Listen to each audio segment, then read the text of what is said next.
nous retrouvons aujourd'hui pour parler du rôle de la religion dans la guerre en Ukraine. Nous avons tendance à penser que la religion, soit la croyance à un principe supérieur, est un élément qui pourrait rapprocher les hommes. Les 5 plus grandes religions, qui sont le christianisme, l'islam, le bouddhisme, le judaïsme et l'hindouisme, portent toutes un discours de paix et d'amour envers leurs prochains.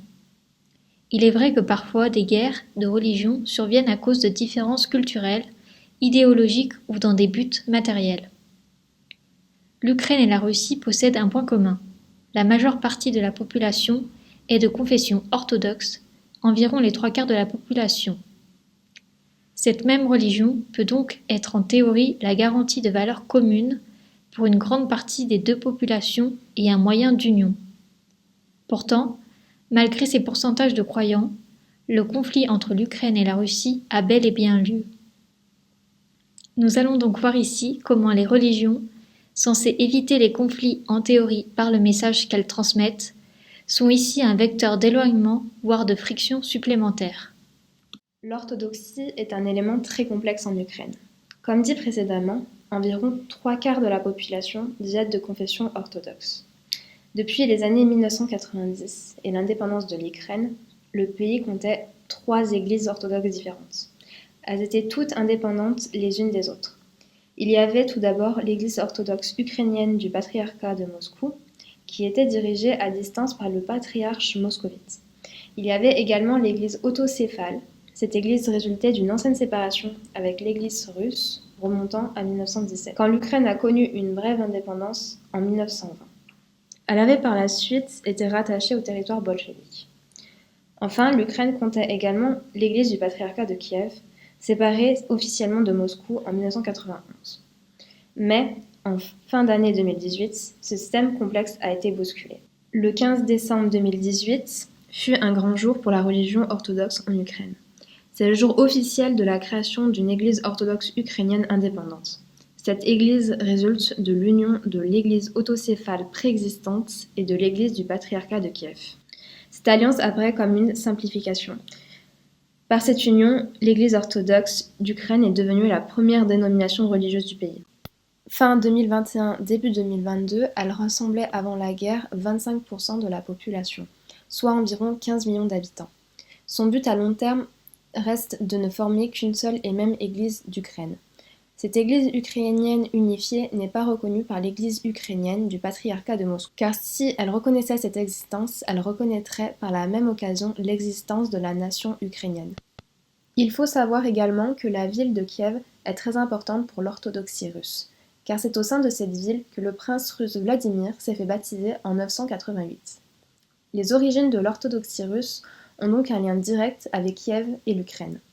De plus, le patriarcat de Moscou ne souhaite pas perdre ses précieuses paroisses implantées sur le territoire, car l'Ukraine possède la branche la plus riche de biens matériels ainsi que le clergé le plus nombreux de l'organisation religieuse, soit environ 40% des paroisses totales. Cette scission n'a pas été demandée par n'importe qui. Elle a eu lieu lors d'un concile tenu à la demande expresse de Petro Poroshenko, alors président de l'Ukraine, et par la Rada, l'Assemblée nationale du pays. Elle a été jugée nécessaire pour le bien de l'autonomie du pays. Avoir une organisation religieuse telle que l'Église ukrainienne du patriarcat de Moscou, rattachée au puissant patriarche moscovite, peut s'avérer être un grand danger pour l'autonomie et l'unité de l'Ukraine. Une alliance entre les deux autres principales églises était donc nécessaire pour contrebalancer cela. En 2018, un sondage a montré que 58% des Ukrainiens de l'Ouest étaient favorables à cette union, contre seulement 10% des Ukrainiens de l'Est. Par la question de l'autonomie religieuse, nous voyons ici apparaître les fractionnements de l'Ukraine sur la question de la place de la Russie dans le pays. La Russie de Poutine a depuis longtemps compris l'importance que peut représenter la religion orthodoxe pour elle, d'où son maintien en Ukraine depuis 1991. Pour Moscou, avoir une église rattachée directement au territoire ukrainien est un moyen de montrer un certain contrôle sur lui. De plus, c'est le clergé le plus nombreux de l'organisation religieuse. Toutes ces informations nous montrent qu'en Russie, il n'existe pas de séparation stricte entre l'Église et l'État. Nous pouvons juger de cela en plus avec la place importante qui est donnée au patriarche de Moscou, Vladimir Mikhailovitch Gurdjieff, nommé Kirill. Cet homme n'est autre que le patriarche de l'Église de Moscou et de toutes les Russies depuis le 1er février 2009. Il a donc la plus haute fonction au sein de l'Église orthodoxe de Moscou. Son influence sur le monde orthodoxe est internationale. Avant d'être un être connu du grand public, cet homme était évêque au département des relations extérieures du patriarcat de Moscou. Dans cette organisation, il était secrètement un membre du KGB au service du renseignement soviétique. Depuis le jour de son intronisation, les liens de cet homme d'église avec le pouvoir russe sont clairement visibles, avec notamment la présence de l'ancien président Dmitri Medvedev lors de cet événement. Aujourd'hui, cet homme entretient un lien de proximité avec Vladimir Poutine. Nous assistons à des jeux de pouvoir très bien organisés où chacun soutient l'autre. Il faut savoir qu'actuellement, les revenus de l'Église orthodoxe russe dépendent en partie des recettes de ses entreprises commerciales, comme des hôtels, des fabrications d'objets ecclésiastiques, des carrières de granit. Or, tout ce qui concerne les revenus de l'Église est exempté d'impôts. Une partie des revenus, notamment personnels du patriarche, dépendent donc des décisions fiscales de l'État. L'État assigne également un budget à l'Église orthodoxe russe en plusieurs millions de roubles chaque année. Il est donc nécessaire d'avoir le soutien du pouvoir russe pour l'organisation. La proximité facilite la politisation de la religion orthodoxe car le patriarche sert les intérêts de Vladimir Poutine en soutenant les campagnes militaires en Syrie, plus récemment la guerre en Ukraine. Le symbole de ce lien est visible matériellement grâce à la cathédrale des forces armées russes inaugurée en 2020. Un lieu censé être un lieu saint, mais où des références au passé guerrier de la Russie sont surreprésentées et où des figures de la religion soutiennent le combat de manière générale. Ici, nous pouvons voir un Christ tenant un glaive. Un élément qui nous apparaît plus qu'anachronique vu le discours habituel de la religion chrétienne sur la guerre. Ici, nous avons sous les yeux une mosaïque présente dans la cathédrale. Elle représente l'annexion de la Crimée par la Russie. La première image est le prototype de l'œuvre. Sur cette mosaïque, Vladimir Poutine est accompagné de politiciens russes. Sur la seconde image, nous pouvons voir l'œuvre terminée. Finalement, Vladimir Poutine ainsi que les politiciens ont été remplacés. Les hommes politiques sont devenus des prêtres orthodoxes et Vladimir Poutine une icône religieuse. On donne ici la sensation que les hommes politiques russes ont agi au service de Dieu. Cela montre que la religion orthodoxe en Russie est devenue l'instrument d'un but politique afin de justifier l'invasion en Ukraine. En écoutant les discours du patriarche de Moscou, nous pouvons voir son positionnement concernant la guerre entre l'Ukraine et la Russie.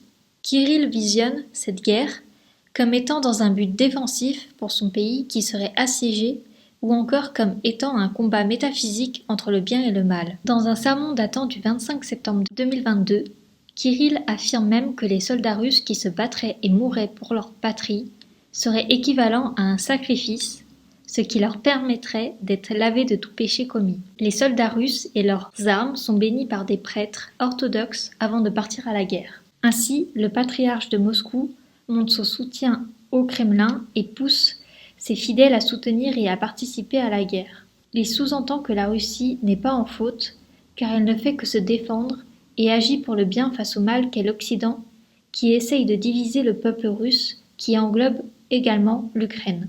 De plus, l'Église orthodoxe russe a exalté Moscou comme étant une troisième Rome, ayant la primauté sur les églises orthodoxes, y compris celles étrangères. Or, depuis la création d'une Église orthodoxe d'Ukraine, qui a été confirmée par le patriarcat de Constantinople en 2019, cette primauté de Moscou est remise en cause comme nous avons pu le voir. Un des fervents soutiens de Vladimir Poutine, Ramzan Kadyrov, qui est chef de la République tchétchène, a présenté cette guerre comme une guerre sainte pour défendre les valeurs traditionnelles contre le satanisme de l'Occident. L'ancien président Medvedev a d'ailleurs repris ses propos. Toutefois, il faut être conscient que malgré la position du patriarche de Moscou, certains prêtres orthodoxes russes ainsi que certains de ceux ukrainiens, encore attachés à Moscou, sont en désaccord avec le fait de soutenir l'invasion russe en Ukraine. Avec le contexte de la guerre en Ukraine, nous pouvons voir que les religions sont parfois vecteurs de frictions supplémentaires à l'intérieur du conflit. L'Ukraine comptait avant la guerre environ 1 million de musulmans. Depuis 2014, les musulmans présents en Crimée ont fait le choix, par rapport au reste de la population, de rester sur leur terre. Il s'agit majoritairement de Tatars, présents depuis des décennies sur la péninsule.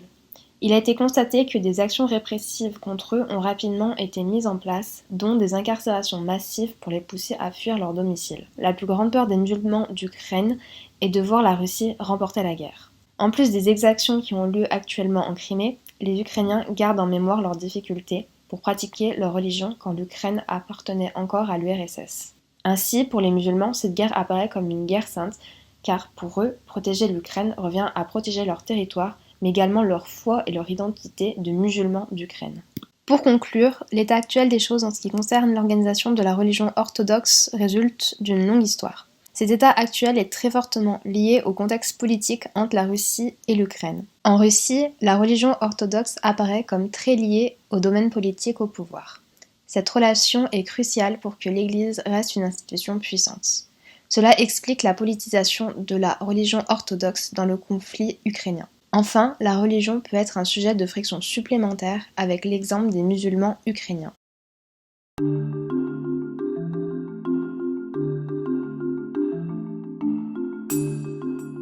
Merci d'avoir suivi cette émission consacrée au rôle de la religion dans la guerre en Ukraine. À très bientôt pour une nouvelle émission du Goût de l'Histoire.